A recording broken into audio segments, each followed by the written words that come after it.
fellow witches and wizards. Welcome to the stream. Welcome to Storytime Saturday number 7. It's been quite a long time since we've seen each other. I've had to skip the last 3 weekends due to illness and events and all kinds of things. But not today. Not today. We are doing this today. Okay. So we will be reading chapters 13 and 14, but I wanted to show you some of the cool things that I got for my birthday. My birthday was last week, and my friend sent me some cool stuff that I wanted to show off. I hope you guys can hear me okay. I need to talk a little loud because my microphone's over there, but I think you can hear me okay. It appears that you can. Hi, welcome.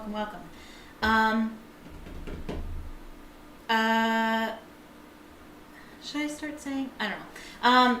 This is live, so you can speak to me live right now in the comment section to your right, or if you're watching on your phone, I never even thought of this. If you're watching on your phone, it's down below. But yeah, you can comment in the comment section and leave a like on the stream. It really helps. Tells YouTube that you like it, and it'll share it with other people. If you're watching the video after the fact, you can leave a like down below as well. Yes, down below. And if you haven't already, click subscribe and click the bell notification so you can be notified the next time I go live and the next time I upload. And if you like, no, forget that. But you can follow me on Twitter as well. My Twitter handle is in the description down below. And my stream schedule will be different. If you haven't heard already, I was offered a full-time position at a local tax firm, and I'll be starting on Monday, so my streaming schedule will be very, very different now, but I'll explain that later. I'll explain that when I actually sit down to go to read. But I'm going to show you this first. I know the lighting isn't great, super professional setup here, but this was sent to me by my friend Kelly, and it's from the films of Harry Potter, a pop-up guide of Hogwarts, deluxe edition. It's by Matthew Reinhardt and illustrated by Kevin M. Wilson. I have no idea who thought to do this. It's a little strange to me. It's not a pop-up book, but it is, and I don't know if it's so much of a guide as just kind of a, I don't know, brief overview. I don't know. It's still super cool. You know, anything to, if you want to make money, just slap Harry Potter on it. So I'm not complaining. But yeah, it's super, super pretty. I hope you can see that okay. And has some nice artwork on the back as well. Very, very nice.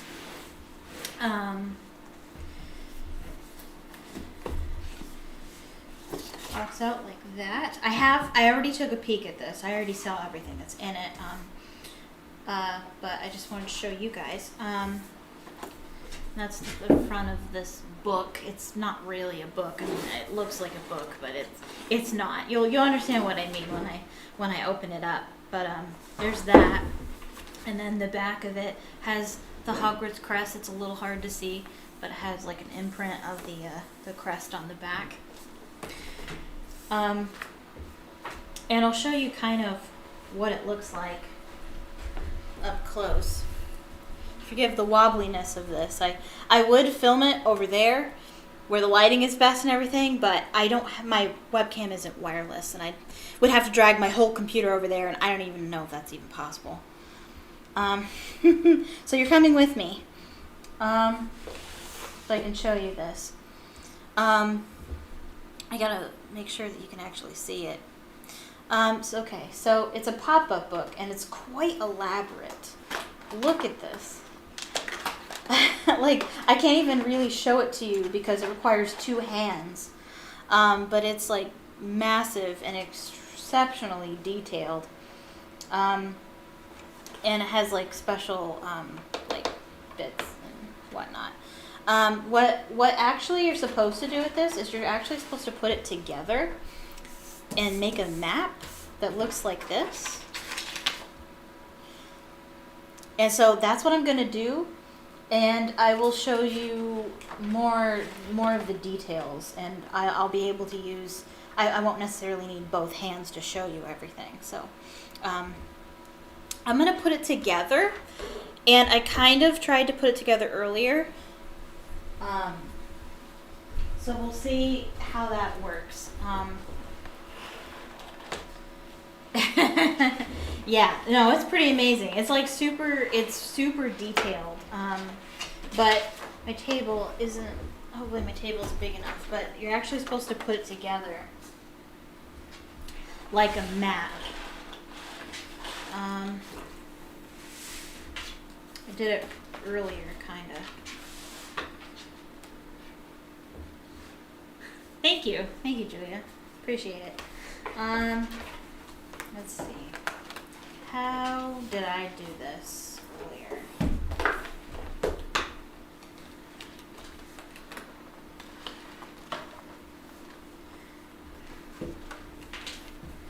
It's pretty self-explanatory. Like, it kind of folds out like that.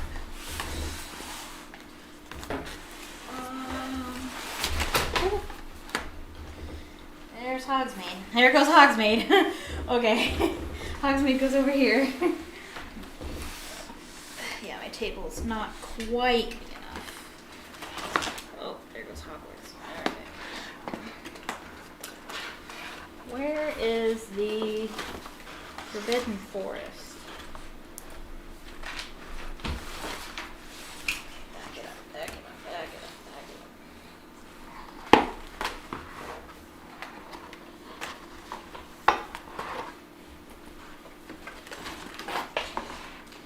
Yes. Oh, I know where the Forbidden Forest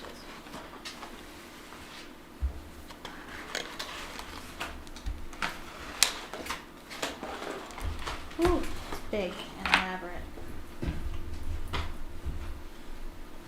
And then Forbidden Forest.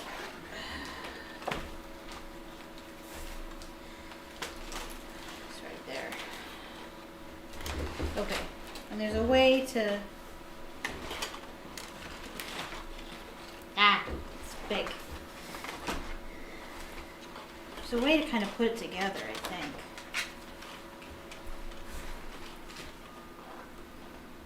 I gotta figure it out. Now, why is this tab out? I feel like it would...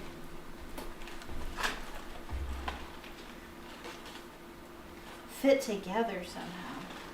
But this is what it looks like in the picture, though, so I don't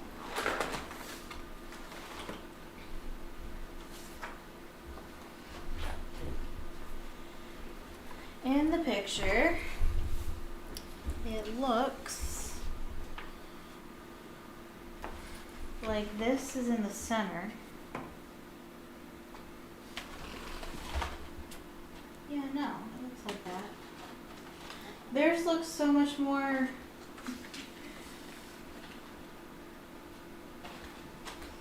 flat. This looks so much less packed away.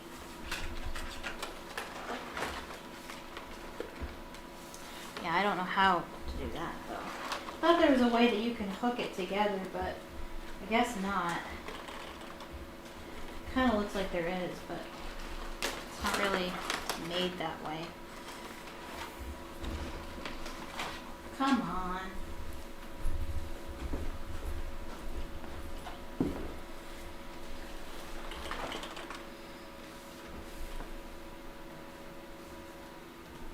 wonder if I could put something down, hold it down.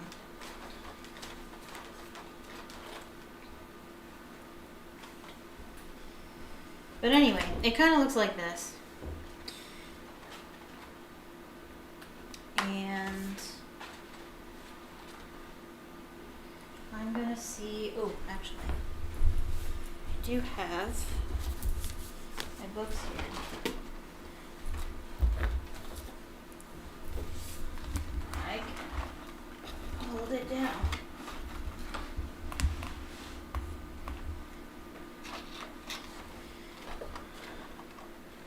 Okay, yeah. Looks pretty good. Okay. Kind of holding it down. Okay. Let's see. This is kind of what it looks like here. Oops. Hopefully my camera doesn't go out. Okay. Yep. Forgive the books that are holding it down, but it's quite elaborate. Like, when I think of pop-up book, I think, you know, like some book you'd see like in kindergarten or something. This is super elaborate. We have like I don't understand. Two different sections of Hogwarts, I guess. Right here. We have a dragon on this side. From Goblet of Fire. You can, and there's like little like pop out details too. There's like a door right here. Nope, you can't see that. You can open the door and you can kind of see inside the Great Hall. There's like students down below. It's kind of hard to see. There's like students in the courtyard. Wish I could kind of turn this around. I can only take my webcam so far. But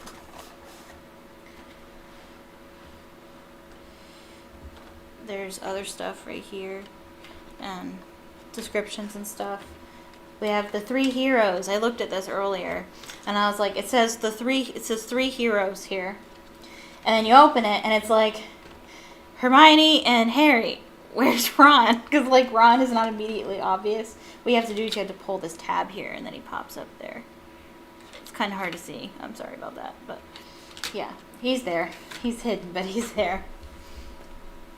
So there's all kinds of like extra stuff. We have this thing here, Hogwarts houses, and you can kind of look at this. It has a pull tab. Oh, it has nearly a snick on that. I didn't notice that. You can pull it. It's kind of tricky. I probably broke this, actually. Why isn't it working? Anyway, on this side it has the fat lady on that side. Oh, maybe you push it. Sorry, I know you can't see it right now. Okay, yeah, you push it. And pull it, and then it has these tabs here that you can pull. I know it's hard to see. I can't, I need a second pair of hands, but you can pop them up. It has a Ravenclaw, Slytherin, Hufflepuff, and then you pop it open. And it says all the different qualities that each house has. Pretty neat. Pretty neat. And then if you open this section here, it's Dumbledore's office. Again, you really need like 2 hands for this. Pretty neat. Oh, jeez. And then getting it back together. It's an interesting event. And then, oh, we have Tom Riddle's diary here. You'd have to see it the other way. It's upside down here, but we have that. We have the clock tower, which is actually looking a little jank. But it's kind of, you kind of expect it with like pop-ups. They're not perfect because it's, you know, paper and it's packed in a book, but yeah. And we have, I'm gonna try moving it. I'm gonna move it around.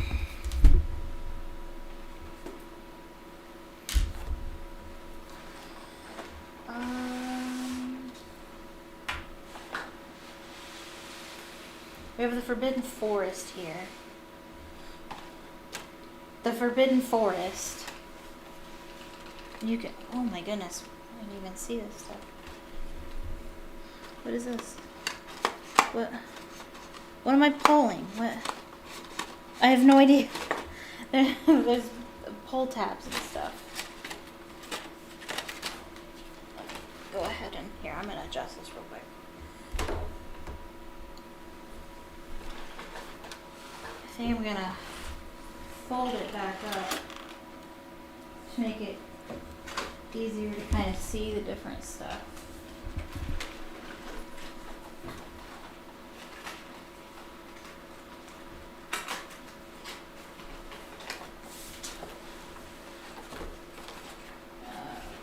How did I do this?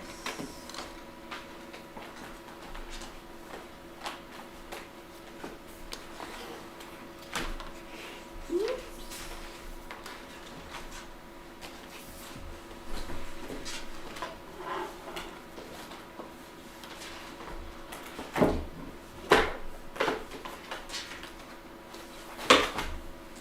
Okay.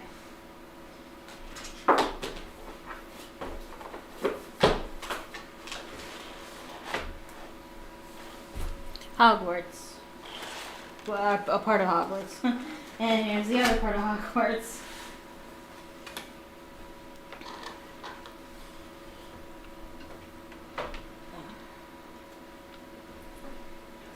Try to move it into the light here.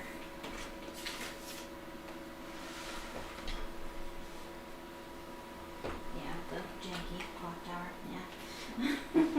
What's this? Oh, neat. I don't know why that's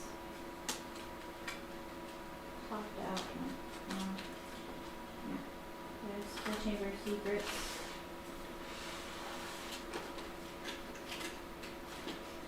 Probably would look better if I propped it up and filled it out, but I'm afraid of ruining it, to be honest. Like, I don't want to mess with it. But we have the greenhouses over here.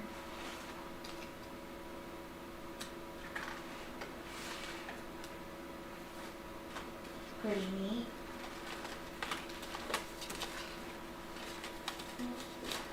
Oh no. See, that's why I don't want to ruin it. I can't close it. It's okay.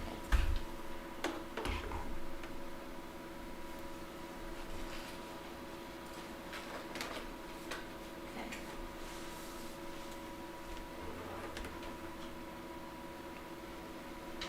We have the Quidditch pitch.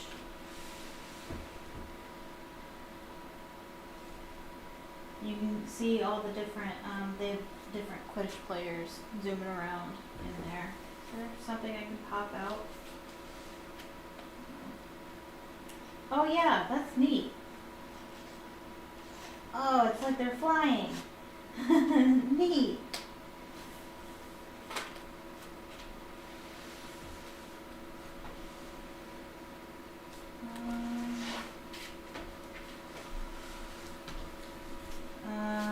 Triword of Tournament.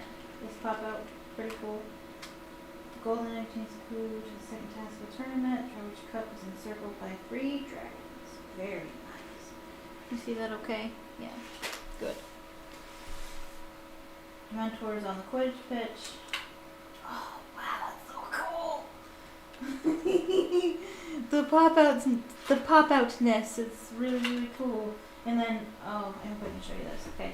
So we have Sirius Black. He's a dog. And now he's a man. Pretty neat. Really, really cool. Okay. Oh, I'm going now. And then we have Hogsmeade Village here.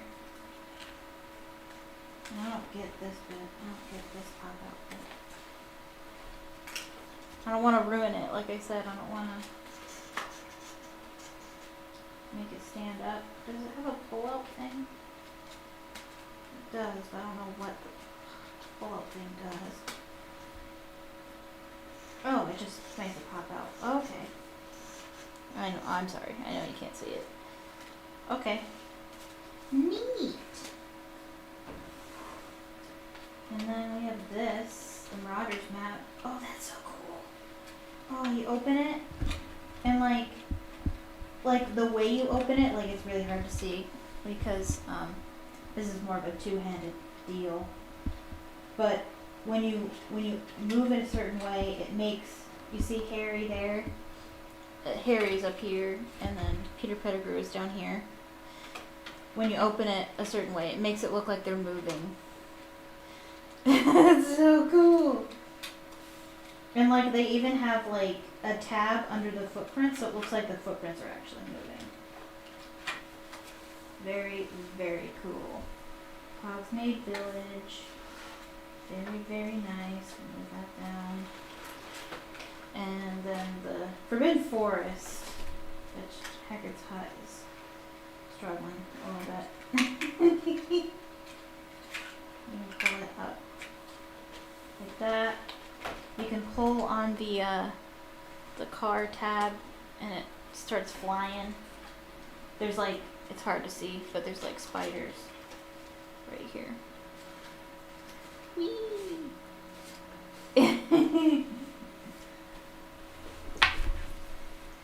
There's Aragog, and there's Lupin as a werewolf. We have Grop over here. He's like moving a tree out of the way.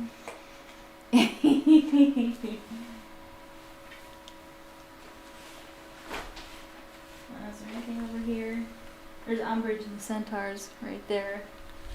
What's it over there? I don't know what this is. Oh, it's Grop. Oh, okay. I'm just looking at from the wrong angle. Okay. And there's stuff here too. Forbidden Forest. Wow, look at that. We have Buckbeak. I don't know why his legs are weird. I don't know. But we have Aragog right there. The final battle. Oh, look at that. You can make them dance.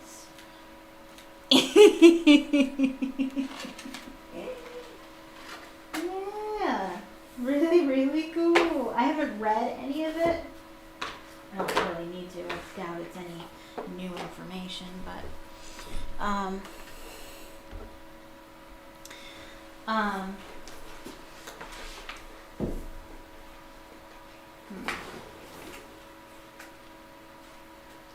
Oh, see, yeah. See these little flaps? They're supposed to go in these things here.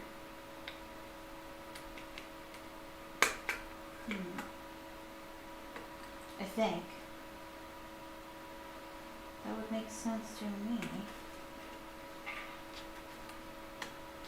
Then I wouldn't know how to... But then when it's folded out, like, it doesn't actually go together. I don't know. Or maybe you're supposed to use this when the book is closed or something. I don't know. I'm gonna see what this does.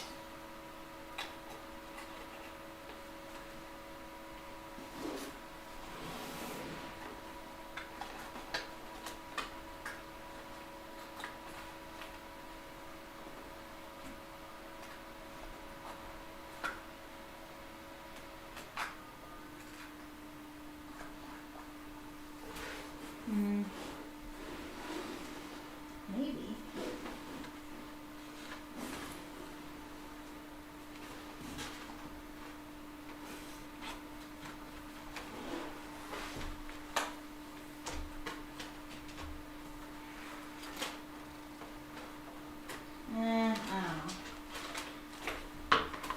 I don't know. It's not important.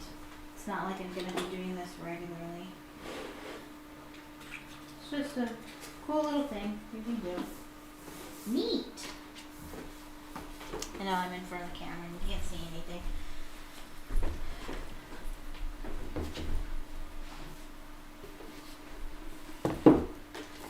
Yeah, super neat. Okay. Gonna put this back very carefully.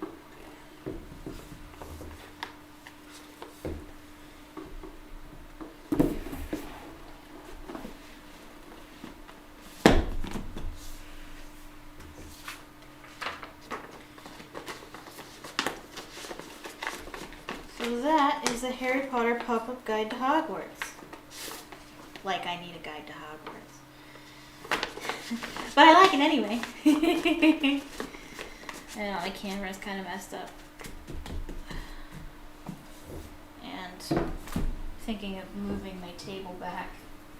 Because I gotta read. I'm back. Okay, cool. That's not the only thing I got though. I also got this really cool tumbler. Is that what this is? Haley sent this to me. Oh. It's very, very nice. Says I solemnly swear I'm up to no good right there. This is my favorite part right here. It's very, very nice. It holds my root beer. And Haley sent me something else too. She sent me this. J.K. Rowling, Harry Potter and Sorcerer's Stone. Designed and illustrated by Minalima. I don't know what that means.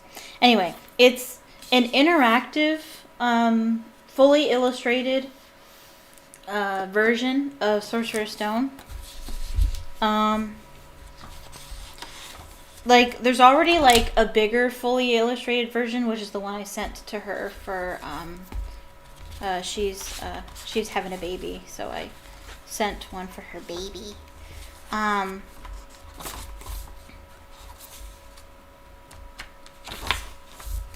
But, there's, like, it's not a pop-out book, it's just, like, I mean, it has, like, illustrations. There's Dumbledore. And like it's like illustrated like this too, just with like stuff in the margins. It's full of lemon drops, Dumbledore's favorite candy. And then it comes with like extra stuff too. Like it has like some pop out stuff. It has this, which is like Dumbledore's pocket watch. And it like moves. It like has these moving parts to it. It talks about like his what did he call it? I don't know. It's his moon watch, and it has like moon stuff. It's like really cool. And it has like moving bits.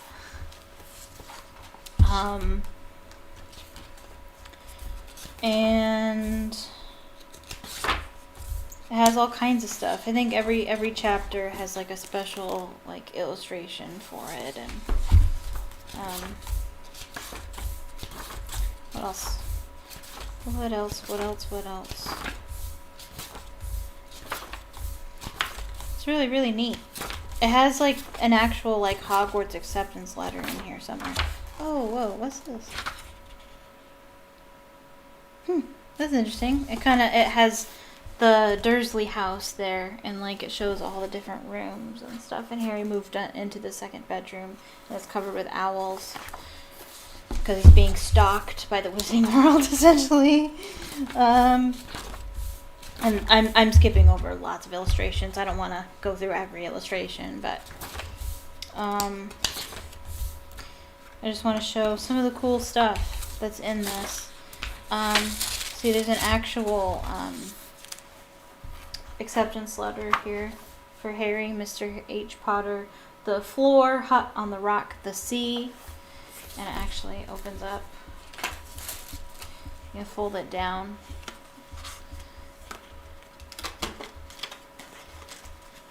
And like this side has the actual letter, and this side has the can't really see it. The supply list. Very, very cool. It comes with tissue paper to protect the stuff that's inside. Kind of inclined to keep it. I'm not gonna worry about it. It's in my way.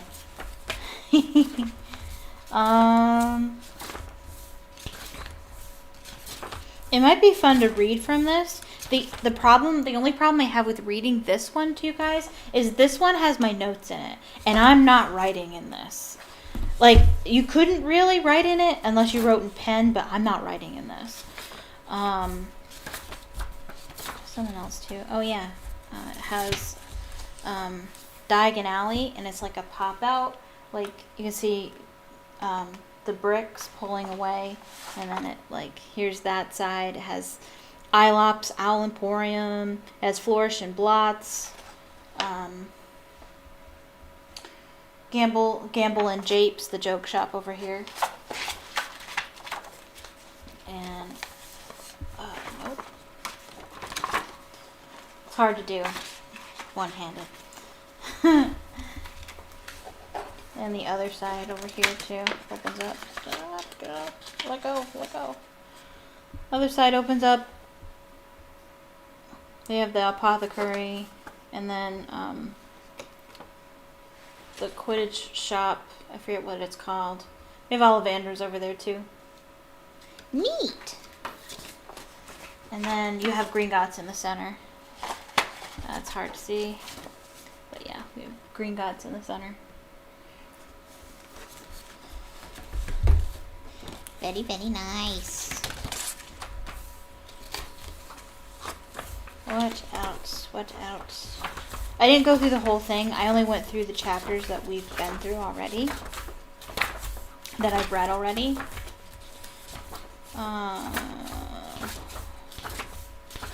Really cool stuff.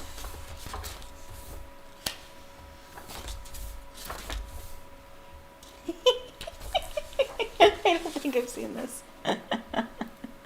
It's a picture of Malfoy.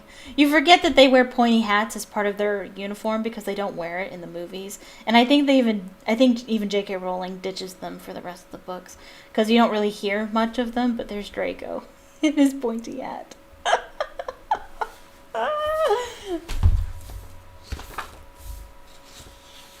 Ooh, that's pretty.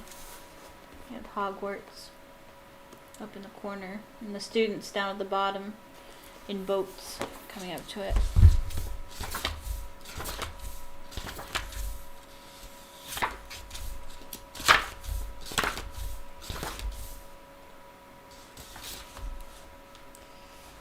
Ooh. We have the feast all around the margin there. And we have the fat lady, and her eyes move if you pull the tab. It's actually a little tricky. It's kind of hard to see. There we go. Yeah, her eyes move.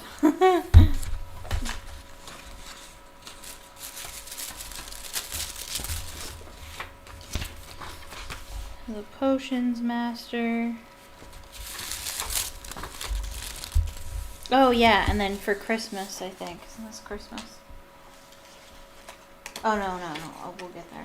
But it shows you like, okay, hold on. Let me show you what it looks like before. We have this, and then you open it. You can open the walls, and there's kind of like a sort of map of Hogwarts and where everything is on the inside.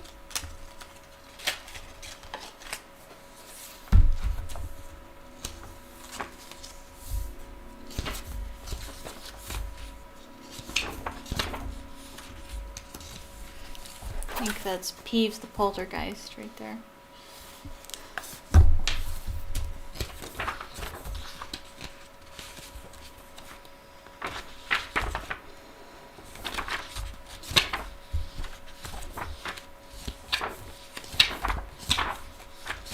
And Halloween.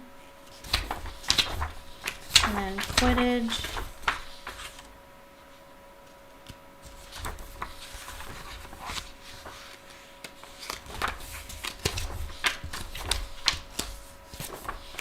The Mirror of Erised. Here's the Christmas one that I saw.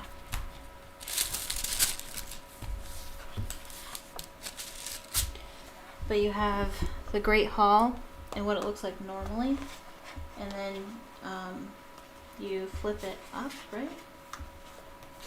Or flip it, oh, and you flip this down, and now it's decorated for Christmas.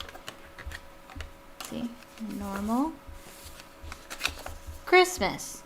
It's pretty clever.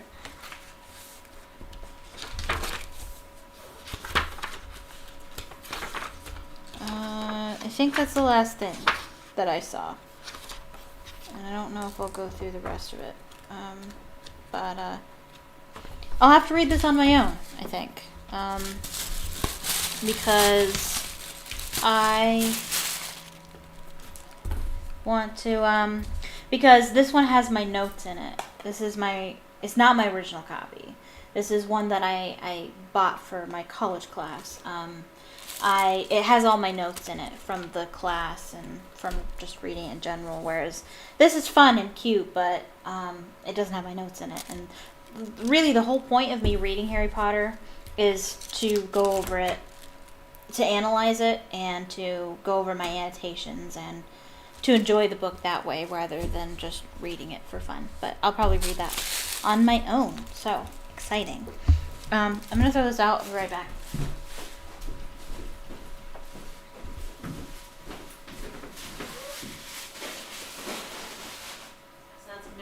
Flying everywhere. Oh. I missed one. And escaped.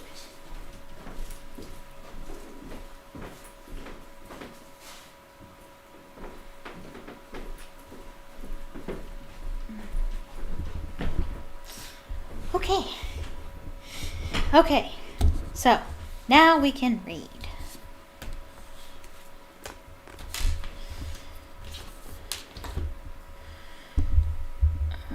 Microphone, you can probably hear it.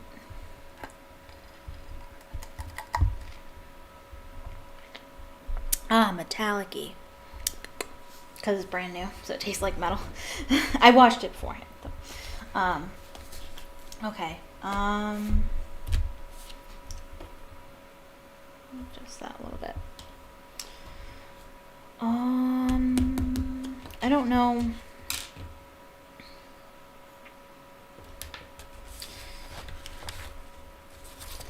I don't know if I want to play music in the background or not. I find that sometimes it's nice, and then sometimes I don't like it because like the I don't know. Just sometimes the song doesn't like match the mood of what's going on in the story. But I guess I could change the song if I really didn't like it. I didn't have my Spotify up beforehand, okay? I had a lot to do today. So, I didn't start my laundry. I totally meant to do that. Dang it. Oh, well. I have plenty of time tonight.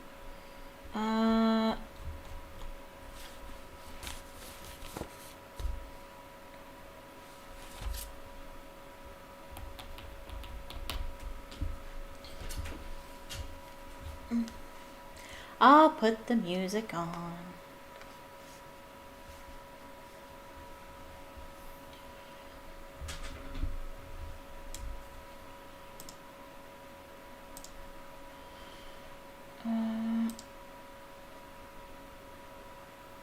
There it is.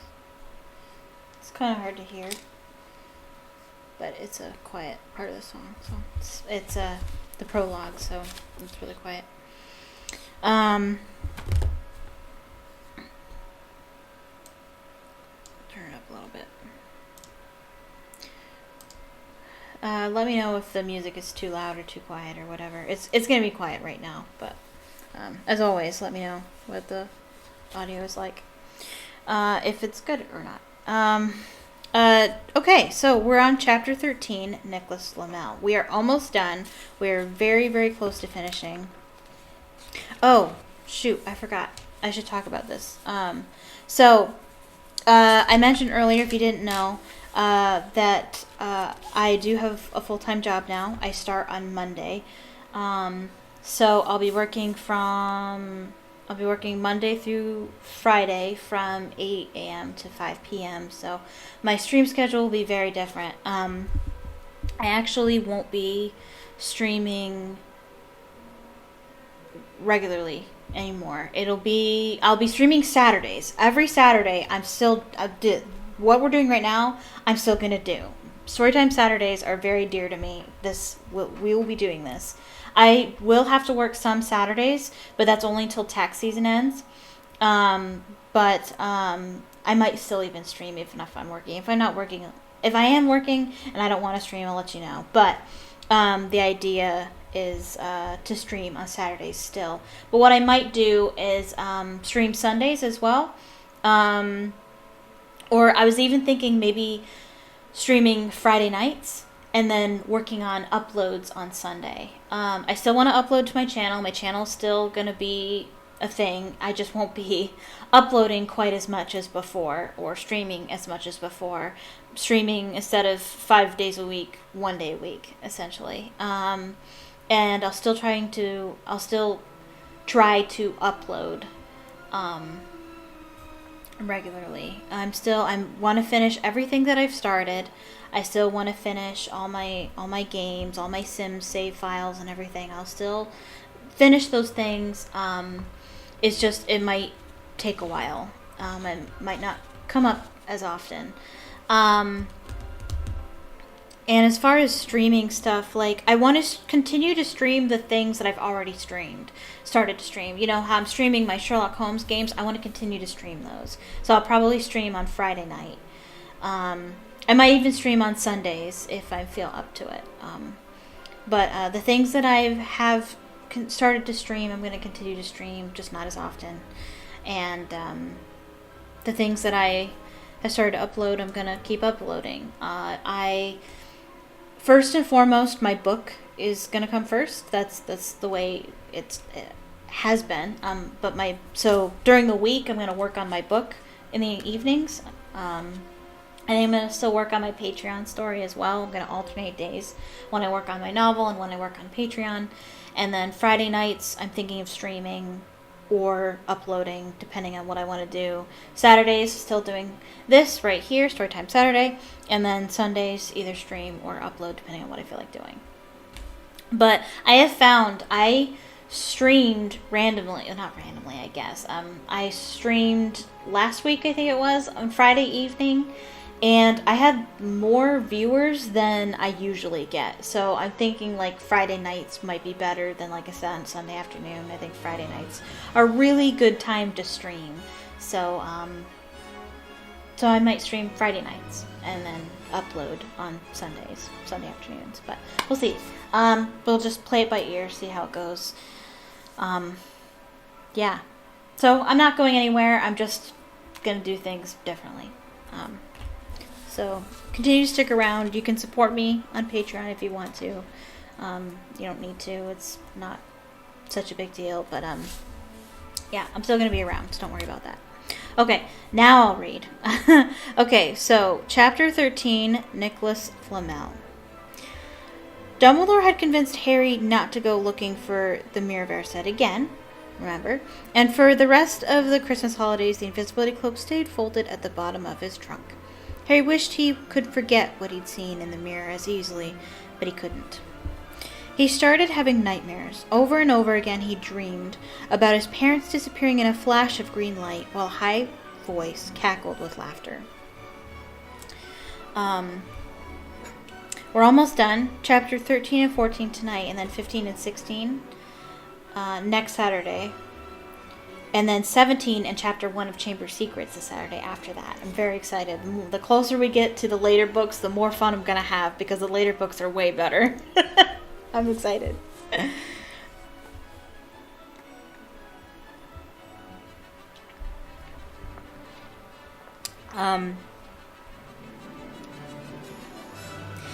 You see, Dumbledore was right. That mirror could drive you mad, said Ron, when Harry told him about these dreams. I'm going to move my microphone. Sorry. I just want to make sure that I'm loud and clear. And I'm not always the loudest person when I speak, so.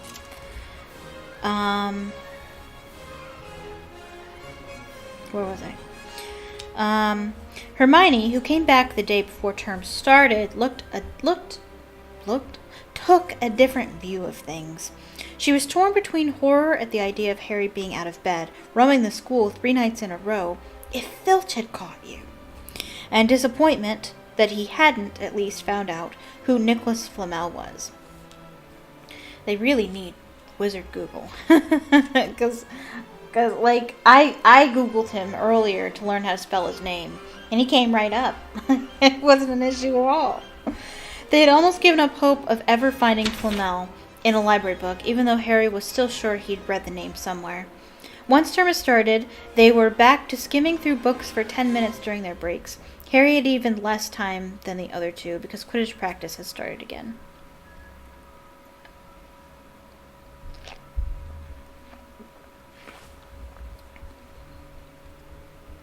Wood was working the team harder than ever. Even the endless rain that had replaced the snow couldn't dampen his spirits. The Weasleys complained that Wood was becoming a fanatic, but Harry was on Wood's side. If they won their next match against Hufflepuff, they would overtake Slytherin in the House Championship for the first time in 7 years. Quite apart from wanting to win, Harry found that he had fewer nightmares when he was tired out after training. Then, during one particularly wet and muddy practice session, Wood gave the team a bit of bad news. He'd just gotten very angry at the Weasleys, who kept dive-bombing each other and pretending to fall off their brooms. "Will you stop messing around?" he yelled. "That's exactly the sort of thing that'll lose the match. Snape's refereeing this time, and he'll be looking for any excuse to knock points off Gryffindor." George Weasley really did fall off his broom at these words. "Snape's refereeing?"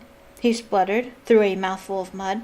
"When's he ever refereed a Quidditch match? He's not going to be fair he's not going to be fair if we might overtake Slytherin."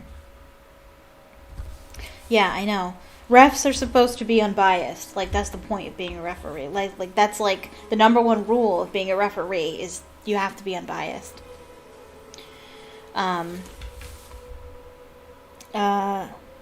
They could have picked any teacher to protect Harry. Why Snape? Okay. So, spoiler alert, which I forgot to mention. If you've never been here before, hi. But, this isn't strictly a audiobook. I read and I talk about it every other sentence. We're actually analyzing the book. But, I also, spoilers everywhere. I don't hold back. I talk about everything and anything. So, if you haven't read the book and you would like to, and you don't want anything spoiled for you, I suggest you watch something else. Yeah, Dumbledore picked Snape to referee the match, thinking that it would deter, I'm assuming Dumbledore didn't know it was Quirrell at the time. I don't know who he thought it might be. Spoiler, the bad news, the bad guy's Quirrell. Quirrell tried to knock Harry off of his broomstick the last match. And Dumbledore thought it would be a great idea to make Snape the referee, which I understand his thinking, but, like, that sucks for everyone else. I mean, Snape is not biased. But then, who could you pick that wouldn't be biased? Everybody hates Slytherin.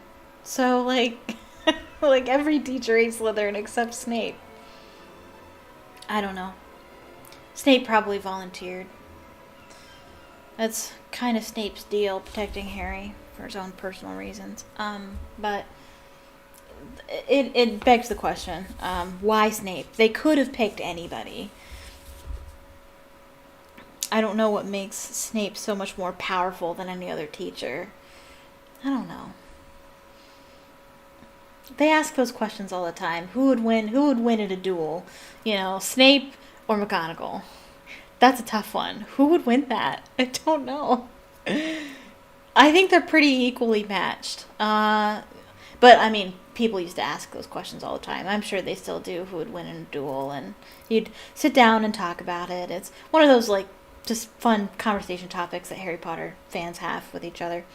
But anyway. The rest of the team landed next to George to complain too. "It's not my fault," said Wood. "We've just got to make sure we play a clean game, so Snape hasn't got an excuse to pick on us." which was very well, thought Harry, but he had another reason for not wanting Snape near him while he was playing Quidditch. In my book, I put RH. That means red herring. There's always a red herring in every single Harry Potter book because J.K. Rowling is following the standard for storytelling, which is don't tell the audience who the bad guy is. Give them somebody to kind of think is the bad guy for the beginning part, for at least for most of it, and then have them be surprised at the end who it actually is. That's standard storytelling. So it's if the red herring isn't Snape, it's Malfoy. You'll come to find. In this one, the red herring is Snape. They think Snape is the one who tried to knock Harry off his broom. He's the one that wants the Sorcerer's Stone. He wants it for Voldemort. The next one, they're going to think it's Malfoy who's opened the Chamber of Secrets. They find out. They find out before the end it's not him, but he's the scapegoat for most of it. And then, Prisoner of Azkaban, you think, oh, Sirius Black is the bad guy, and turns out, no, it's actually Peter Pettigrew. Sirius is actually a good guy. Goblet of Fire. Goblet of Fire is a little tricky, because they don't really know what's going on. They have, a handful of suspects for, throughout the book. They have Karkaroff, they have the dude that wasn't in the movie at all, Ludo Bagman. They had a couple of ideas. They thought about Snape as well. They thought Snape might be in on it too, especially when you find out he used to be a Death Eater. That's the book where you find out that Snape used to be a Death Eater. Though it's not really a surprise, in my opinion. I wasn't really all that shocked. I think when I first read it, I was like, I thought we already knew that. Yeah, the fourth one's a little weird about that. The fifth one doesn't really have a bad guy. Okay, well, there's Dolores Umbridge, but there's no mystery about that. She really is a bad guy. That one's a little different. That one doesn't follow the traditional story arc. But then Half-Blood Prince also, Draco Malfoy is the scapegoat, and that one's actually correct. That's not actually a red herring. You think it's a red herring, but it's actually not. It actually is Draco in that one. And then Deathly Hallows is kind of weird too, because that one doesn't really follow the traditional story either. But at least in the earlier ones, you have red herrings throughout, and then you discover, twist ending. Yeah. But in this one, it's Snape who's the red herring. The rest of the team hung back to talk to one another as usual at the end of practice. But Harry headed straight back to the Gryffindor common room where he found Ron and Hermione playing chess.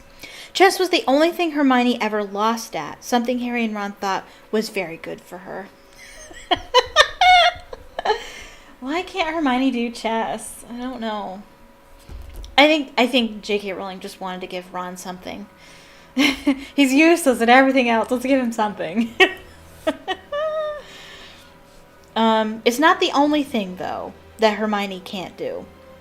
Hermione can't play chess. She can't fly in a broomstick very well. And Patronuses are particularly hard for her. She gets every spell down pat almost immediately. The Patronus is the only spell that she struggles a little bit with, which Harry mentions in Deathly Hallows when they're trying to rescue the Muggleborns in the Ministry of Magic. And she's trying to do it. And he's talking to the Muggleborns nearby because he doesn't know what else to do. He's just oh, poor thing. Your friend asked for one of your fries. Just one, I promise. So you say, sure, have a fry. Shh. And so Harry's talking to the Muggleborns. He's like, forgive her. It's the one spell she can't do. He's just talking casually about it. But yeah, because it's important. It's very important for your characters to have weaknesses. That's what Hermione is really good for doing, different spells and knowing things when other characters wouldn't know them. But it's really helpful that she has weaknesses because characters are easier to relate to when they have weaknesses. Which is something I need to do better at when I write because My characters, especially when I model them after myself, they have, like, no weaknesses. Which is not true. But yeah, fun facts about Hermione Granger. She can't fly. She doesn't do the Patronus very well. She can do it. It just takes a little bit more for her. And she can't play. She's not very good at chess, though you would expect her to be because she's so smart. Don't talk to me for a moment, said Ron when Harry sat down next to him. I need to concentrate. He caught sight of Harry's face. What's the matter with you? You look terrible. Speaking quietly, so that no one else would hear, Harry told the other two about Snape's sudden, sinister desire to be a Quidditch referee.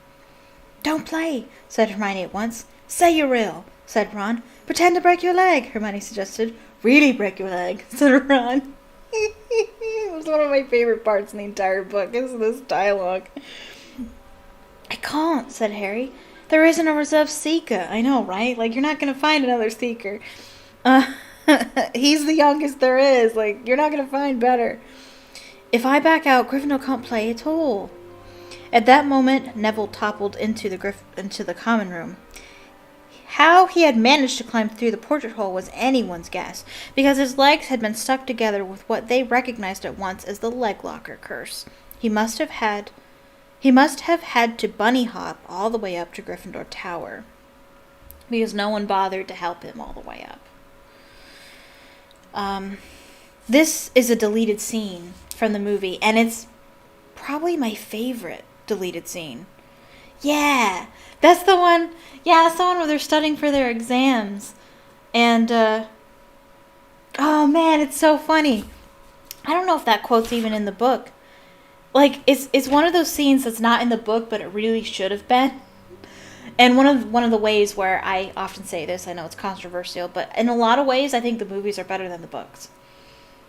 I sort of wrote a paper on it for college. For my Harry Potter Special Topics class, I wrote the film adaptations. And now the books are great, but sometimes the movies do it better, and that's one of the cases where they did it better, even though they deleted that scene from the movie. But it's one of my favorite scenes. What happens? Hermione says, oh yeah, Ron and Harry are playing with their chocolate frog cards. And Hermione's like, look at you two playing with your cards. Pathetic.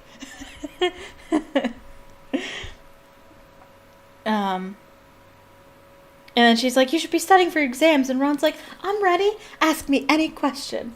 And Hermione's like, all right, what are the most crucial ingredients in a forgetfulness potion? And Ron says, I forgot. And what are you going to do if it turns up on the exam? Copy off you? No, you won't. Besides, McGonagall's handing everyone a quill with an anti-cheating spell. And Ron's like, it's like they don't trust us. And then he's looking at his card. He's like, Dumbledore again. And then that's when Neville comes in with the leg locker curse. It's this scene here that they deleted. But that bit, I don't think is in the book. But it's so good. The dynamic between Hermione and Ron is perfect. Anyway. Everyone fell over laughing except Hermione, who leapt up and performed the counter curse. Oh, I was thinking it was the Jelly Legs jinx. Unjellify. I can't believe I didn't know the counter curse was just Unjellify. A Harry Potter musical reference. Don't know what that is? Look it up right after the stream. So good. Okay. Neville's legs sprang apart and he got to his feet, trembling. Didn't occur. Oh, yeah. It didn't happen quite like that in the deleted scene. What happened? Hermione asked him, leading him over to sit with Harry and Ron. Malfoy, said Neville shakily. I met him outside the library. He said he'd been looking for someone to practice that on. Go tell Professor McGonagall, Hermione urged Neville. Report him. Neville shook his head. I don't want more trouble, he mumbled. You've got to learn to stand up to people, Neville. Ron says that in the deleted scene, too. It's a long deleted scene. You've got to stand up to him, Neville, said Ron. He's used to walking all over people, but there's no reason to lie down in front of him and make it easier. There's no need to tell me I'm not brave enough to be in Gryffindor. Malfoy's already done that, Neville choked out. Harry felt in the pocket of his robes and pulled out a chocolate frog, the very last one from the box Hermione had given him for Christmas. He gave it to Neville, who looked as though he might cry. I might cry too, it's so nice. You're worth 12th of Malfoy, Harry said.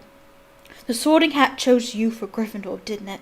And where's Malfoy? In stinking Slytherin. Oh, that's so nice. Neville's lips twitched in a weak smile as he unwrapped the frog. Thanks, Harry. I think I'll go to bed. Do you want the card? You collect them, don't you? As Neville walked away, Harry looked at the famous wizard card. This is also in the deleted scene, where that's where Harry figures out, oh, it's Nicolas Flamel. I found it on the back of the Chocolate Frogs card. Dumbledore again, he said. That was Ron in the deleted scene. He was the first one I ever... He gasped. He stared at the back of the card. Wait. Hold on, I skipped a sentence, I think. It's not an important sentence, really.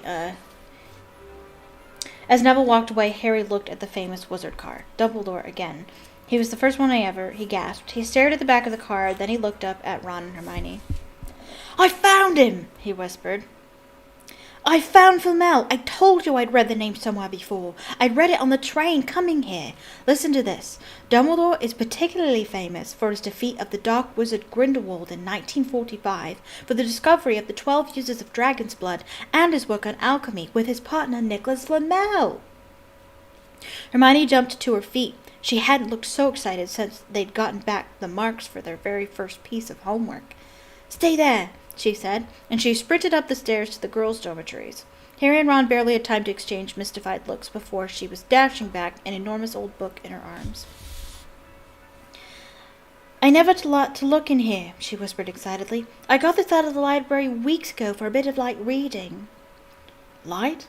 Said Ron. Oh, this scene right here is the scene that they auditioned with for the movie, Emma Watson, Rupert Grint, and Daniel Radcliffe. They part of the audition process, they all performed this scene together so that the filmmakers could kind of see their chemistry on camera. This was the scene that they did, said Ron. But Hermione told him to be quiet until she'd looked something up and started flicking frantically through the pages, muttering to herself. At last she found what she was looking for. I knew it! I knew it! Are we allowed to speak yet? Said Ron grumpily. Hermione ignored him.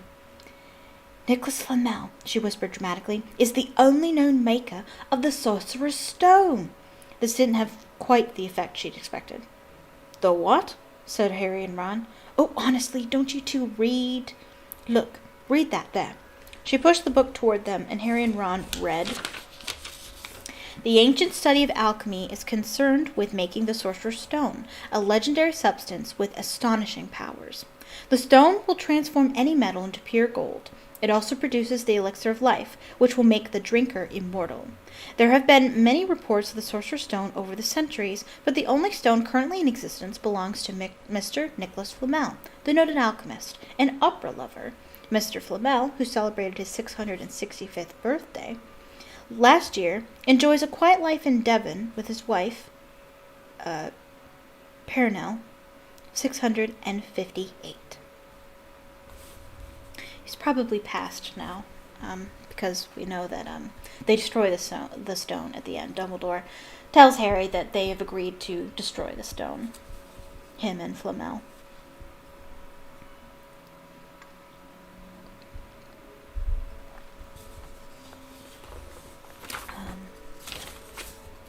Okay. See, said Hermione when Harry and Ron had finished. The dog must be guarding Flamel's Sorcerer's Stone.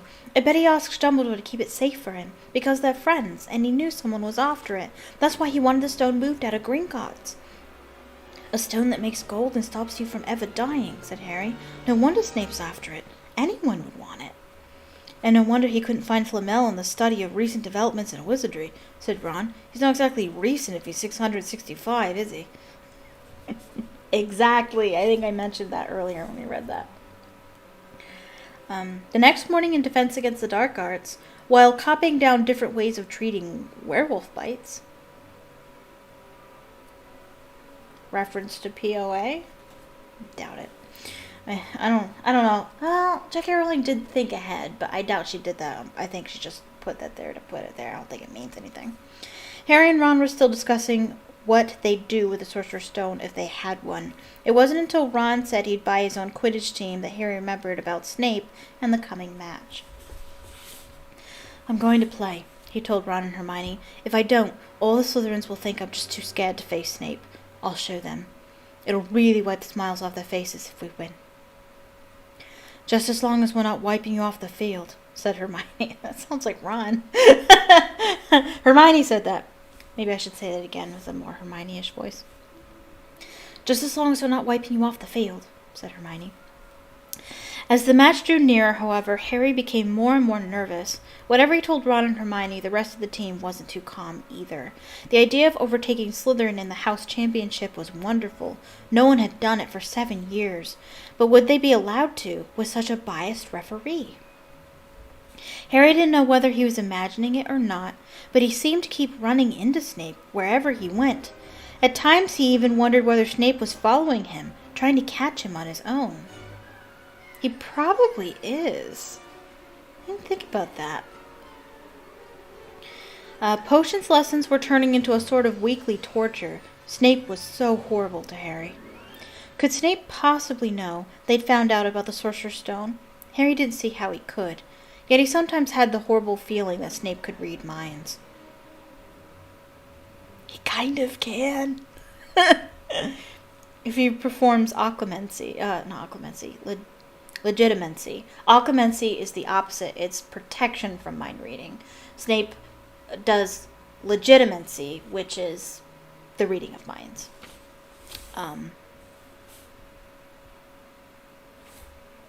Yeah. Harry knew when they wished him good luck outside the locker rooms that afternoon that Ron and Hermione were wondering whether they'd ever see him alive again. This wasn't what you'd call comforting. Harry hardly heard a word of Wood's pep talk as he pulled on his Quidditch robes and picked up his Nimbus 2000.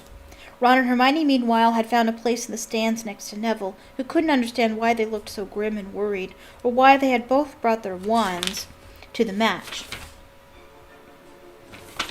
Wouldn't you bring your wand everywhere?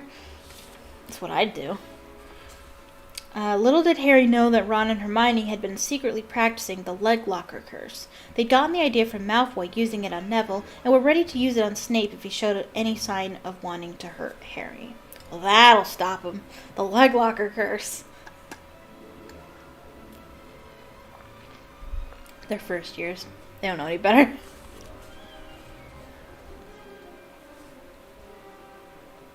Now don't forget, it's locomotor mortis, Hermione muttered as Ron slipped his wand up his sleeve.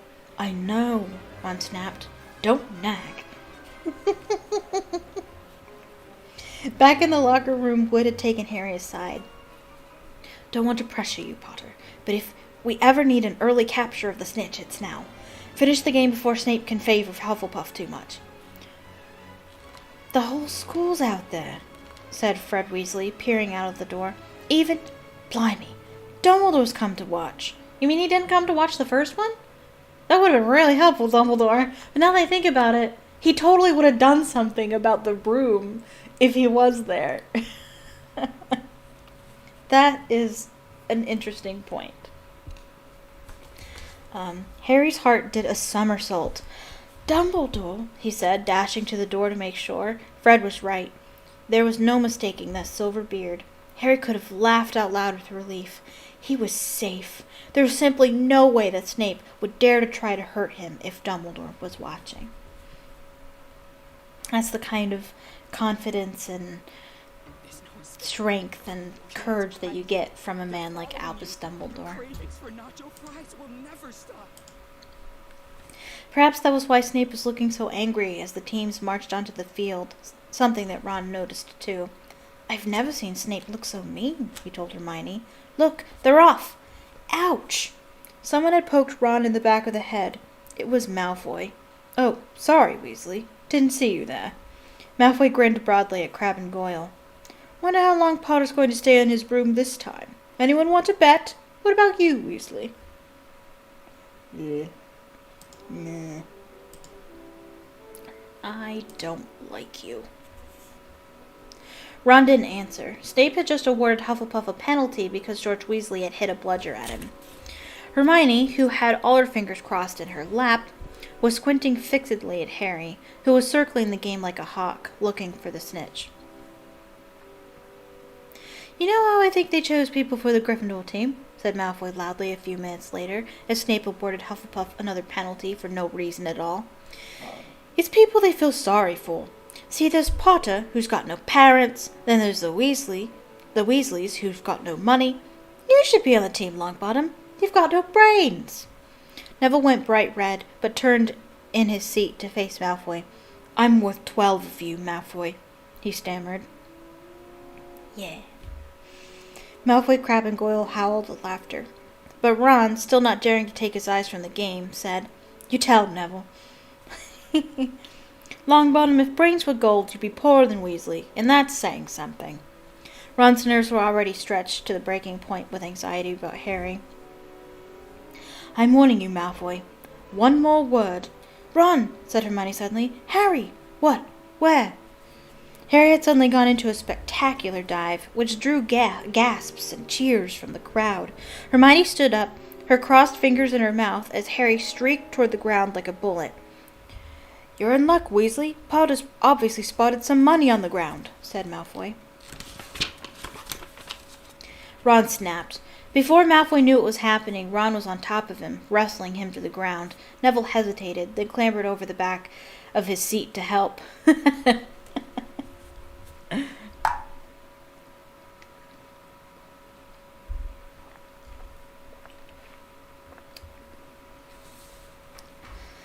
Come on, Harry, Hermione screamed, leaping onto her seat to watch as Harry sped straight at Snape. She didn't even notice Malfoy and Ron rolling around under her seat, or the scuffles and yelps coming from the whirl of fists that was Neville, Crabbe, and Goyle. Up in the air, Snape turned on his broomstick just in time to see something scarlet shoot past him, missing him by seconds. The second time, Harry had pulled out of the dive, his arm raised in triumph, the snitch clasped in his hand. The stands erupted. It had to be a record. No one could ever remember the snitch being caught so quickly. Ron! Ron! Where are you? The game's over. Harry's won. We've won. Gryffindor's in the lead, shrieked Hermione, dancing up and down on her seat and hugging Pravati Patel in the row in front. Harry jumped off his broom, a foot from the ground. He couldn't believe it. He'd done it. The game was over. It had barely lasted 5 minutes. As Gryffindors came spilling onto the field, he saw Snape land nearby, white-faced and tight-lipped. Then Harry felt a hand on his shoulder and looked up into Dumbledore's smiling face. Well done, said Dumbledore quietly, so that only Harry could hear. Nice to see you haven't been brooding over that mirror. Been keeping busy. Excellent. Snape spat bitterly on the ground. Harry left the locker room alone some time later to take his Nimbus 2000 back to the broom shed. He couldn't ever remember feeling happier. He'd really done something to be proud of now. No one could say he was just a famous name anymore. The evening air had never smelled so sweet. He walked over the damp grass, reliving the last hour in his head, which was a happy blur. Gryffindors running to lift him onto their shoulders, Ron and Hermione in the distance jumping up and down, Ron cheering through a heavy nosebleed. Harry had reached the shed. He leaned against the wooden door and looked up at Hogwarts, with its windows glowing red in the setting sun. Gryffindor in the lead. He'd done it. He'd shown Snape. And speaking of Snape, a hooded figure came swiftly down the front steps of the castle. Clearly not wanting to be seen, it walked as fast as possible toward the Forbidden Forest. Harry's victory faded from his mind as he watched. He recognized the figure's prowling walk. Snape, sneaking into the forest while everyone else was at dinner. What was going on? Harry jumped back on his Nimbus 2000 and took off. Gliding silently over the castle, he saw Snape enter the forest at a run. He followed. The trees were so thick he couldn't see where Snape had gone. He flew in circles, lower and lower, brushing the top branches of trees until he heard voices. He glided toward them and landed noiselessly in a towering beech tree. He climbed carefully along one of the branches, holding tight to his broomstick, trying to see through the leaves. Below, in a shadowy clearing, stood Snape. But he wasn't alone. Quirrell was there, too. Harry couldn't make out the look on his face, but he was stuttering worse than ever. Harry strained to catch what they were saying.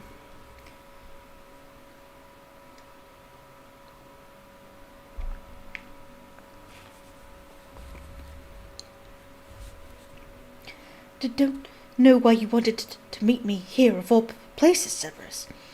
Oh, I thought we'd keep this private, said Snape, his voice icy. Students aren't supposed to know about the Sorcerer's Stone, after all. Harry leaned forward. Quirrell was mumbling something. Snape interrupted him. Have you found out how to get past the Beast of Hagrid's yet? But Severus, You don't want me as your enemy, Quirrell, said Snape, taking a step toward him. It happened differently in the movie, of course. The scene happened right before Harry found the Mirror of Erised. I don't know what you know perfectly well what I mean. An owl hooted loudly, and Harry nearly fell out of the tree. He steadied himself in time to hear Snape say, Your little bit of hocus-pocus? I'm waiting. But I don't... Very well, Snape cut in. We'll have another little chat soon, when you've had time to think things over and decided where your loyalties lie. He threw his cloak over his head and strode out of the clearing. It was almost dark now, but Harry could see Quirrell, standing quite still as though he was petrified. Harry, where have you been? Hermione squeaked. We won! You won!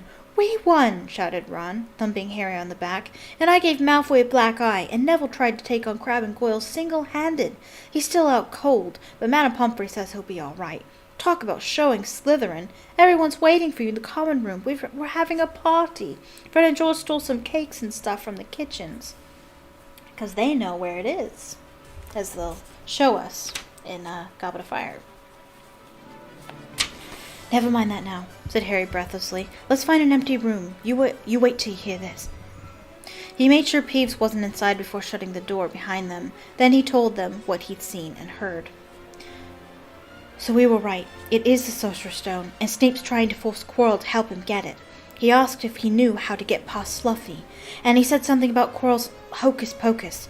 I reckon there are other things guarding the stone apart from Fluffy. Loads of enchantments, probably. And Quirrell would have done some anti-dark art spell that Snape needs to break through. So you mean the stone's only safe as long as Quirrell stands up to Snape? Said Hermione in alarm. It'll be gone by next Tuesday, said Ron.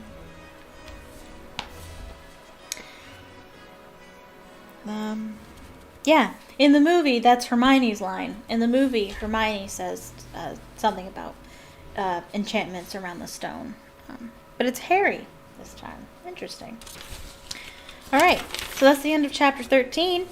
I think I will take a 15-minute break. Gonna pause that. And when we come back, we will read chapter 14, Norbert the Norwegian Ridgeback.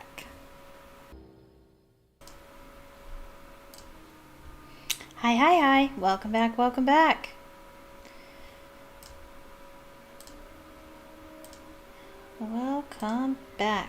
Hello. Okay, so now we're going to read chapter 14, Norbert the Norwegian Ridgeback. It's also something that Ron knows more about than Hermione. He tends to know more about dragons than Hermione does. Interesting.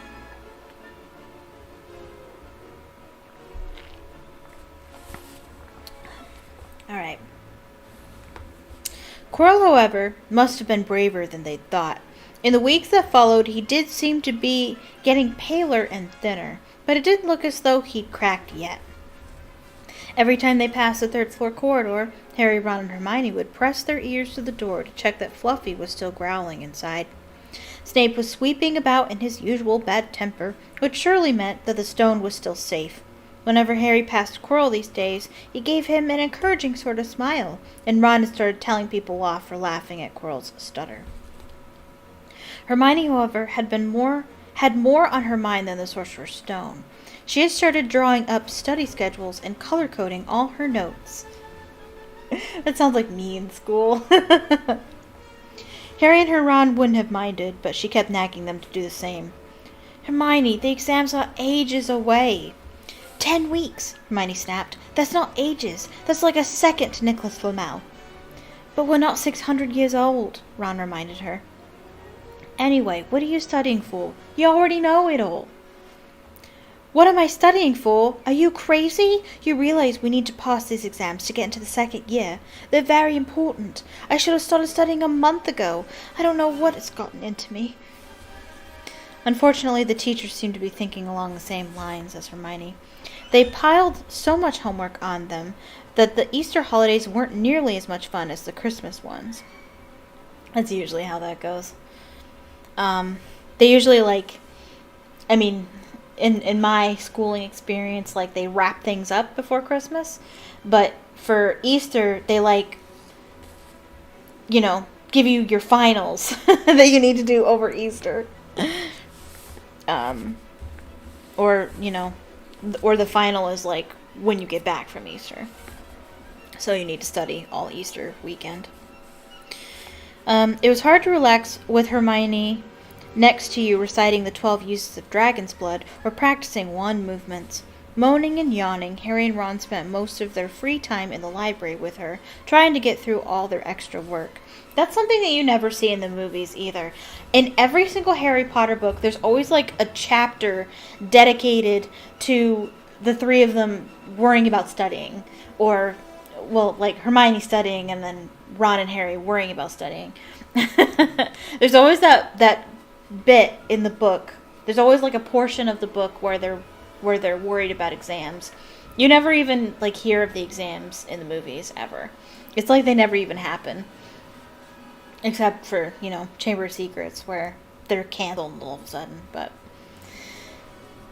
yeah.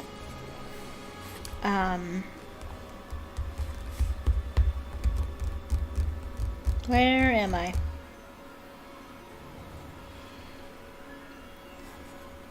I'll never remember this, Ron burst out one afternoon, throwing down his quill and looking longingly out of the library window. It was the first really fine day they'd had in months. The sky was a clear, forget-me-not blue, and there was a feeling in the air of summer coming. Oh, man. I wish I knew the feeling. It's cold. I think it's supposed to get down to below freezing tonight. Or it's already below freezing. It's 0 degrees. It was 0 degrees last night. And I think it's supposed to be about the same tonight. Jeez. Too cold here where I live. Harry, who was looking up Dittany in 1000 Magical Herbs and Fungi, didn't look up until he heard Ron say, "Hagrid, what are you doing in the library?" Harry needs to pay attention because he's going to be using Dittany a lot, especially in Deathly Hallows. Hagrid shuffled into view, hiding something behind his back. He looked very out of place in his moleskin overcoat. "Just looking," he said, in a shifty voice that got their interest at once. "And what are your lot up to?" He looked suddenly suspicious. "You're not still looking for Nicolas Flamel, are you?" "Oh, we found out about him ages ago," said Ron impressively. "And we know what the dog's guarding. It's the Sorcerer's... Shh!"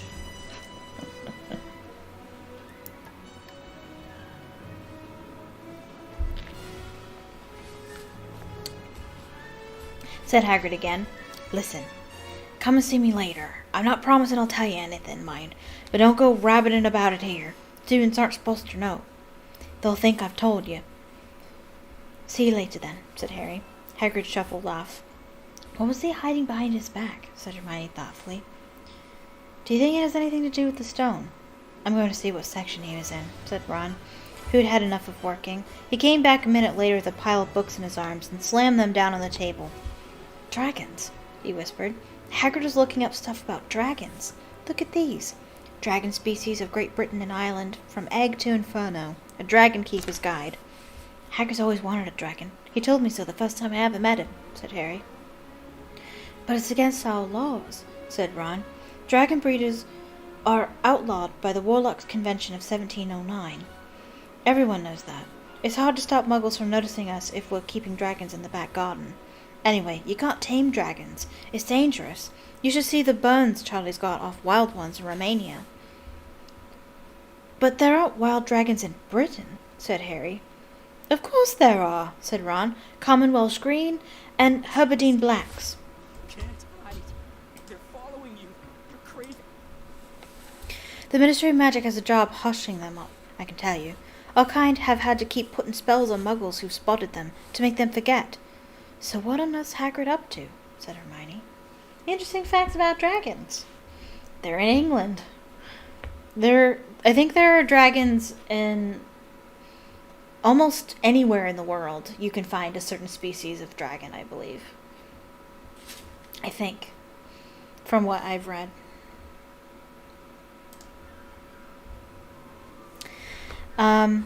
When they knocked on the door of the gamekeeper's hut an hour later, they were surprised to see that all the curtains were closed. Hagrid called, "Who is it?" before he let them in, and then shut the door quickly behind them. It was stiflingly hot inside. Even though it was such a warm day, there was a blazing fire in the grate. Hagrid made them tea and offered them stout sandwiches. What's a stout? Or stoat? S-T-O-A-T. I'm gonna look it up.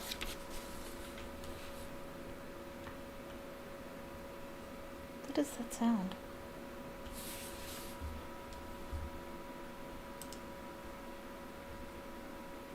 I'm hearing something in my headphones.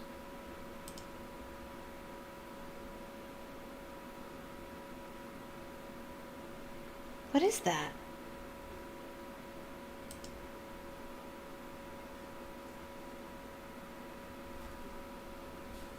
Am I crazy?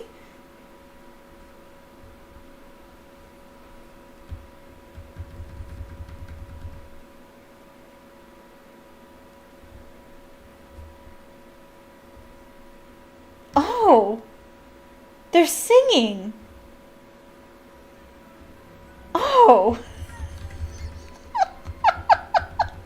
They're singing Hogwarts... they're singing Hogwarts Christmas... the Hogwarts Christmas song. It's an actual song. It's so quiet. It sounded like an advertisement going on in the background. I was so confused. They're singing the Hogwarts Christmas song, which is in the movie. You can hear the ghosts singing it when they're passing the hallway. Okay, what am I looking for? Sorry. What's a Stoat Patronus? Stoat sandwich. Hey! No, not a Stoat. No. It's actually... Google, man, you know what I'm looking for. Stoat sandwich. No, I was looking for it. Stoat sandwich.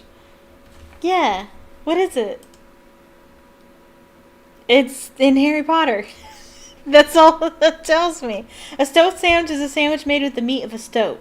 Okay? Or stout. Or I don't know how to pronounce that. Ruby's Hagrid was fond of these sandwiches, offering some to Harry Potter, Ron Weasley, and Hermione Granger one of the several times they came to his hut during the 1991 to 1992 school year. Okay. Okay. Interesting. From the meat of a stoat? That's what it looks like. And they're like weasels. From what I've seen. Okay. Alright. Interesting.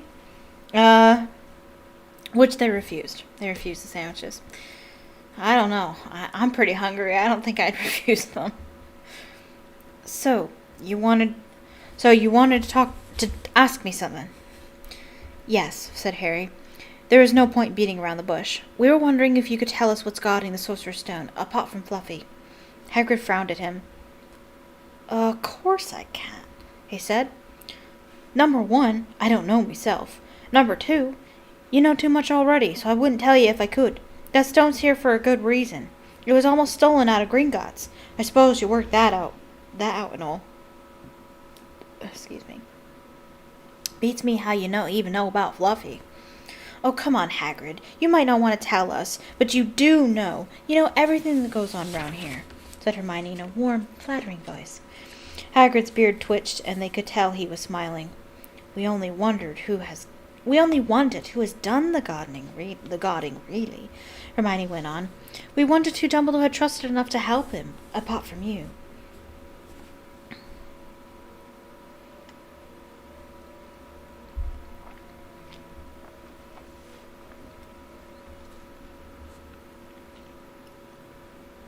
Hagrid's chest swelled at these last words. Harry and Ron beamed at Hermione.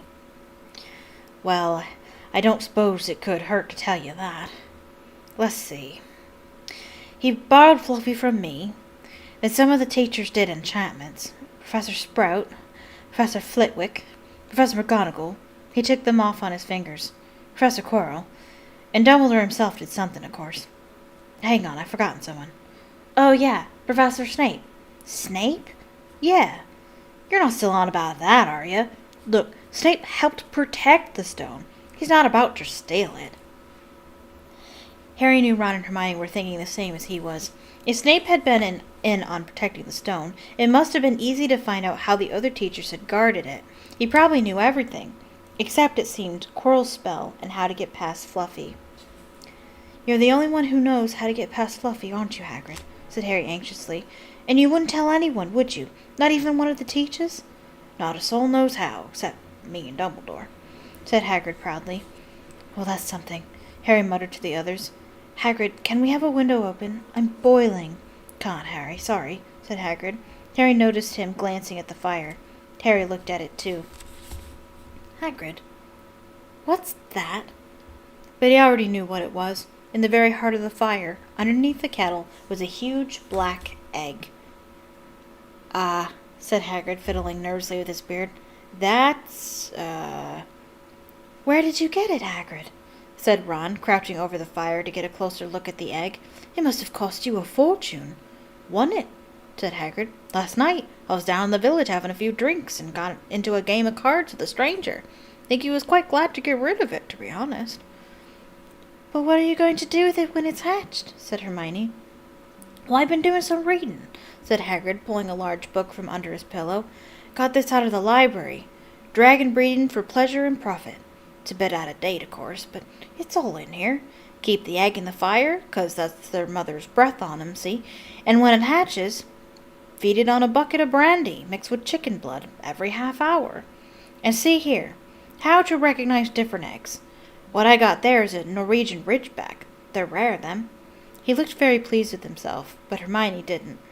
Hagrid, you live in a wooden house, she said, but Hagrid wasn't listening. He was humming merrily as he stoked the fire. That's classic Hagrid. And Hermione is so over it. Nobody puts up with Hagrid's creatures as much as Hermione, let me tell you. She is just struggles with the dragon here. And then in Prisoner of Azkaban, she spends half of her time trying to figure out how to save Buckbeak from the executioner. Oh, jeez. It's a good thing she was completely left out of the whole Aragog thing. So now that they have something else to worry about, what might happen to Hagrid if anyone found out he was hiding an illegal dragon in his hut? Oh, I liked it better in the movie. Another instance where the movie is better than the book. Ron tells them that it's a Norwegian Ridgeback. I think that's way better. It's way cooler. Ron gets a line because he knows something. He knows something that the others don't. He's like, oh, it's a Norwegian Ridgeback. But no, Hagrid tells them. Lame. Wonder what it's like to have a peaceful life. Ron sighed as evening after evening they struggled through all the exam homework they were getting. Hermione had now started making study schedules for Harry and Ron too. It was driving them nuts.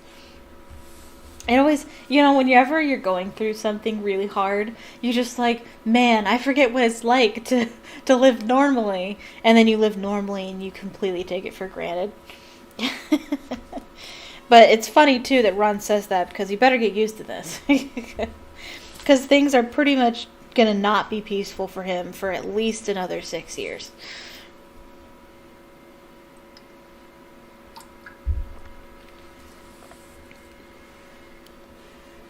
Then, when breakfast time, Hedwig brought Harry another note from Hagrid. He had written only 2 words. It's hatching. Ron wanted to skip herbology and go straight down to the hut. Hermione wouldn't hear of it. Hermione, how many times in our lives are we going to see a dragon hatching? We've got lessons. We'll get into trouble, and that's nothing to what Hagrid's going to be in when someone finds out what he's doing. Shut up, Harry whispered. Malfoy was only a few feet away, and he had stopped dead to listen. How much had he heard? Harry didn't like the look on Malfoy's face at all. Ron and Hermione argued all the way to herbology, and in the end, Hermione agreed to run down to Hagrid's with the other 2 during morning break. When the bell sounded from the castle at the end of their lesson, the 3 of them dropped their trowels at once and hurried through the grounds to the edge of the forest. Hagrid greeted them, looking flushed and excited. It's nearly out, he ushered them inside. The egg was lying on the table. There were deep cracks in it. Something was moving inside. A funny clicking noise was coming from it. They all drew their chairs up to the table and watched with bated breath. All at once, there was a scraping noise and the egg split open. The baby dragon flopped onto the table. It wasn't exactly pretty. Harry thought it looked like a crumpled black umbrella. Its spiny wings were huge compared to its skinny jet body. It had a long snout with wide nostrils, the stubs of horns, and bulging orange eyes. It sneezed. A couple of sparks flew out of its snout. Isn't he beautiful? Hagrid murmured. He reached out a hand to stroke the dragon's head. It snapped at its fingers, showing pointed fangs. Bless him, look, he knows his mummy, said Hagrid. Hagrid, said Hermione, how fast do Norwegian Ridgebacks grow exactly? Hagrid was about to answer when the color suddenly drained from his face. He leapt to his feet and ran to the window. What's the matter? Someone was looking through the gap in the curtains. It's a kid. He's run back to the school. Back up to the school. Harry bolted to the door and looked out. Even at a distance, there was no mistaking him. Malfoy had seen the dragon. Something about the smile lurking on Malfoy's face during the next week made Harry, Ron, and Hermione very nervous. They spent most of their free time in Hagrid's darkened hut, trying to reason with him. Let him go, Harry urged. Set him free. I can't, said Hagrid. He's too little. He'd die. They looked at the dragon. It had grown 3 times in length in just a week. Smoke kept furling out of its nostrils. Hagrid hadn't been doing his gamekeeping duties because the dragon was keeping him so busy. There were empty brandy bottles and chicken feathers all over the floor.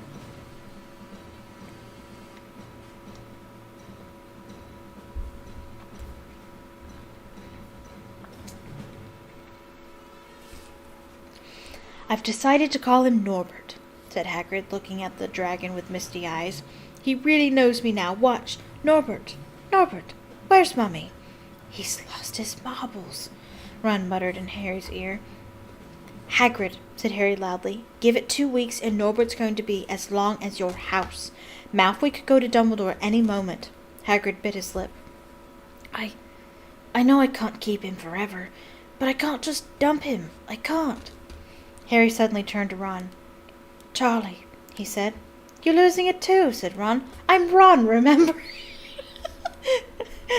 Harry looks at Ron. Charlie! You'll lose it too. I'm Ron, remember? No, Charlie, your brother, Charlie, in Romania, studying dragons. We can send Norbert to him. Charlie can take care of him, and then put him back in the wild. Brilliant, said Ron. How about it, Hagrid? And in the end, Hagrid agreed that they could send an owl to Charlie to ask him. The following week dragged by. Wednesday night found Hermione and Harry sitting alone in the common room, long after everyone else had gone to bed. The clock on the wall had just chimed midnight when the portrait hole burst open. Ron appeared out of nowhere as he pulled off Harry's invisibility cloak. He had been down at Hagrid's hut, helping him feed Norbert, who was now eating dead rats by the crate. Forget Hermione. Ron struggles with this one.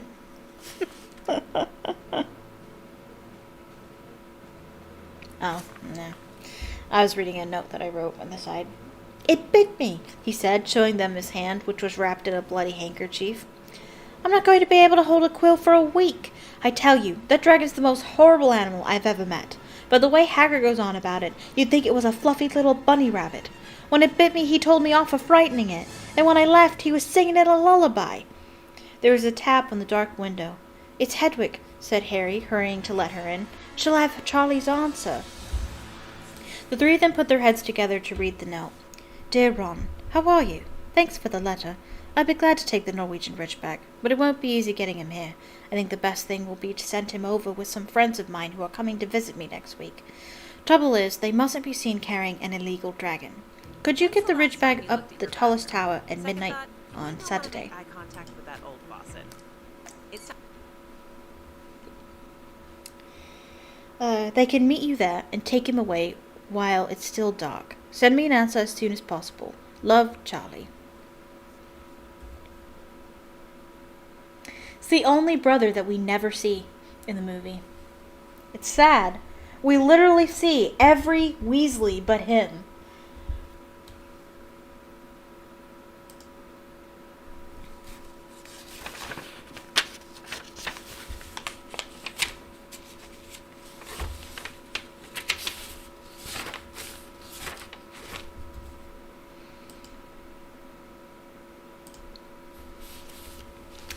They looked at one another. You've got the invisibility cloak, said Harry. It shouldn't be too difficult. I think the cloak's big enough to cover two of us, and Norbert. It was a mark of how bad the last week had been that the other two agreed with him. Anything to get rid of Norbert and Malfoy. There was a hitch. By the next morning, Ron's bitten hand had swollen to twice its usual size. He didn't know whether it was safe to go to Madame Pomfrey. Would she recognize a dragon bite? By the afternoon, though, he had no choice. The cut had turned a nasty shade of green. It looked as if Norbert's fangs are poisonous. Harry and Hermione rushed up to the hospital wing at the end of the day to find Ron in a terrible state in bed. It's not just my hand, he whispered, although that feels like it's about to fall off. Malfoy told Madame Pomfrey he wanted to borrow one of my books so he could come and have a good laugh at me. He kept threatening to tell her what really bit me. I've told her it was a dog, but I don't think she believes me. I shouldn't have hit him at the Quidditch match. That's why he's doing this. Harry and Hermione tried to calm Ron down. It'll all be over by midnight on Saturday, said Hermione, but this didn't soothe Ron at all. On the contrary, he sat bolt upright and broke into a sweat. Midnight on Saturday, he said in a harsh voice. Oh no! Oh no! I've just remembered. Charlie's letter was in that book Malfoy took. He's going to know we're getting rid of Norbert. Great. Things are not going well for them. Harry and Hermione didn't get a chance to answer. Madame Pomfrey came over at that moment and made them leave, saying Ron needed sleep. It's too late to change the plan now, Harry told Hermione. We haven't got time to send Charlie another owl, and this could be our only chance to get rid of Norbert. We'll have to risk it. And we have got the invisibility cloak. Malfoy doesn't know about that. They found Fang the boarhound sitting outside with a bandaged tail when they went to tell Hagrid, who opened a window to talk to them. I won't let you in, he puffed. Norbert's at a tricky stage. Nothing I can't handle. When they told him about Charlie's letter, his eyes filled with tears, although that might have been because Norbert had just bitten him on the leg. Ah, it's all right. He only got me boot. Just playing. He's only a baby, after all. The baby banged its tail on the wall, making the windows rattle. Harry and Hermione walked back to the castle, feeling Saturday couldn't come quickly enough. They would have felt sorry for Hagrid when the time came for him to say goodbye to Norbert if they hadn't been so worried about what they had to do. Okay. It was a very dark, cloudy night, and they were a bit late arriving at Hagrid's hut, because they'd had to wait for Peeves to get out of their way in the entrance hall, where he'd been playing tennis against the wall. Hagrid had Norbert packed and ready in a large crate. He's got lots of rats and some brandy for the journey, said Hagrid in a muffled voice, and I've packed his teddy bear in case he gets lonely.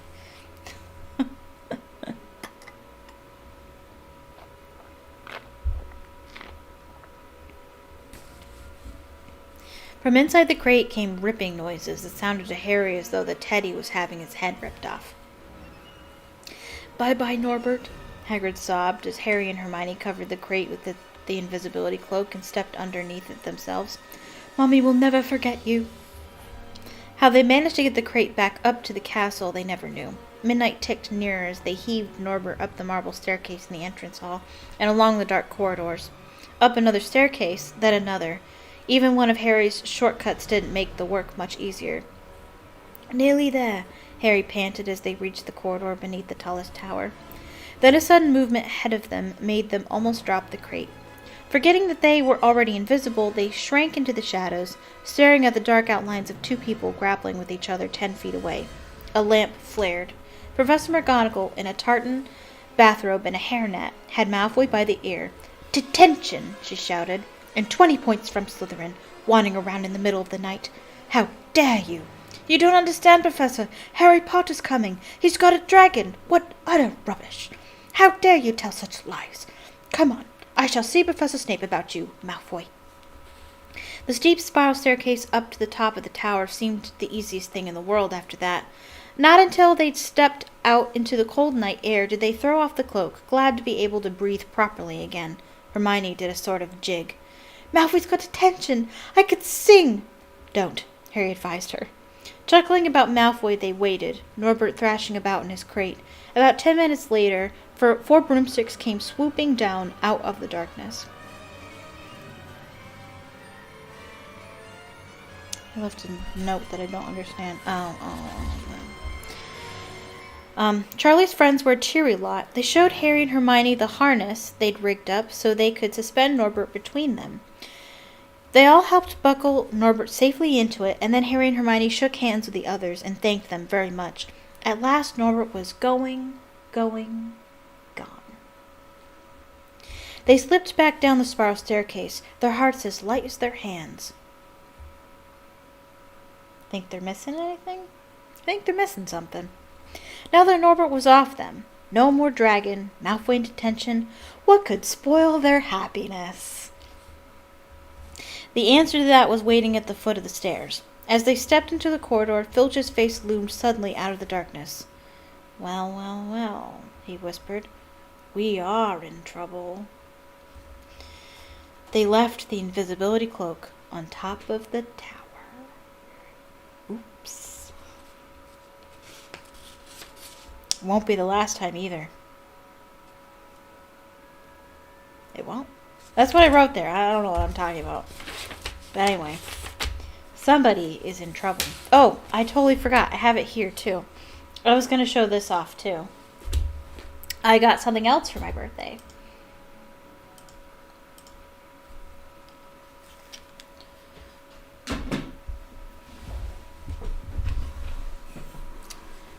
My friend Kelly, the same girl that got me the pop-up book, the pop-out map of Hogwarts, she also got me this. She also got me pillow things. Pillowcases, that's what they're called. I was going to say pillow sheets. I mean, yeah, they're pillow sheets, but if you can see this. I can't see myself. I'm sorry. I can't. There I am. Okay. Yay. If you didn't know, I'm in Gryffindor. Most people know at this point. And here's the other side. Very, very cool. I like it. It's very, very nice. I have generous friends. I do. Yeah, but I got those, so. I got another pillowcase too. I think it's the same, but I actually didn't look at it. So, anyway. Hopefully, I'm not missing out on a whole nother design on the other one. But anyway, that is that for Storytime Saturday number 7. Thank you so much for watching. I hope you enjoyed it. I certainly did. Please leave a comment down below if you're watching this video after the fact. And please leave a like on the video. It helps. Tells YouTube that you like it and it'll share it with other people. And if you haven't already, click subscribe so you can get more content like this. And click the notification bell so you can be notified the next time I go live and the next time I upload. I plan on going live. I'm thinking Friday. I think I'm going to shoot for Friday at 6 p.m. I think I'm going to shoot for Friday at 6 p.m. and I will stream probably Sherlock Holmes versus Jack the Ripper. Try to get that stuff done. Yeah. But definitely for sure next Saturday, join us here on YouTube at 6 p.m. Eastern Standard Time for Storytime Saturday number 8, where we will read chapters 15 and 16. Almost done with this book. Very exciting. Yeah. But I think that's it. Hope and pray that my job goes well, that my first day goes well on Monday, and I'm hoping to get some more uploads out soon. Yeah, thank you so much for watching, and I hope you have a magical evening. Bye-bye.